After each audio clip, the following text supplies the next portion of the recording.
All right, 6:42 this morning. We've had Brian tracking our forecast. How are we doing so far? We are doing pretty good. If you're not a snow fan and you got to travel for work today and you want to just get to Seattle and be okay, you're good. If you're a kid and you've been waiting all night long for some snow, well, it depends on where you are.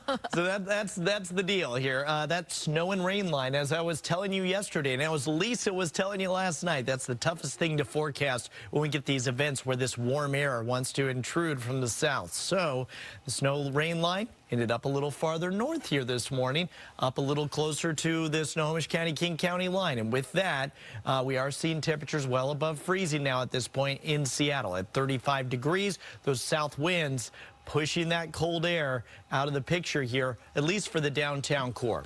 Let's take a look at what's happening. Where we could be seeing a little bit of freezing rain, or at least the transitional snow and rain mix, is out towards Bothell, Kenmore, and continuing on up into Everett now. We did get some snow on the ground up in Everett earlier this morning.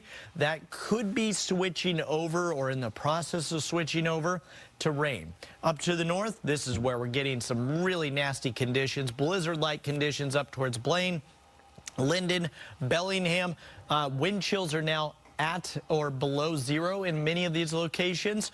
And then out on the straight, look at this, Port Angeles still getting hammered with snow. They're going to see a significant amount, maybe a foot of snow before all is said and done up there, maybe a little bit more in some of the higher elevations. Down to the south is where we're seeing just plain old rain. Right now near Shelton, you're about to get to some heavier rainfall in that area.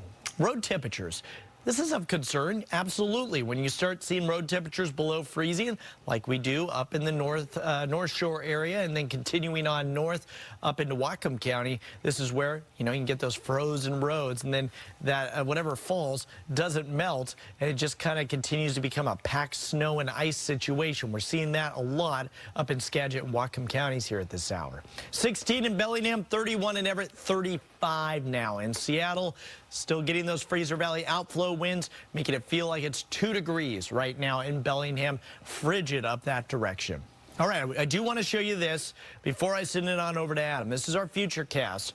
This is at 8 o'clock here. We're still seeing plain old rain in Seattle, but watch as we get into the 9 o'clock hour.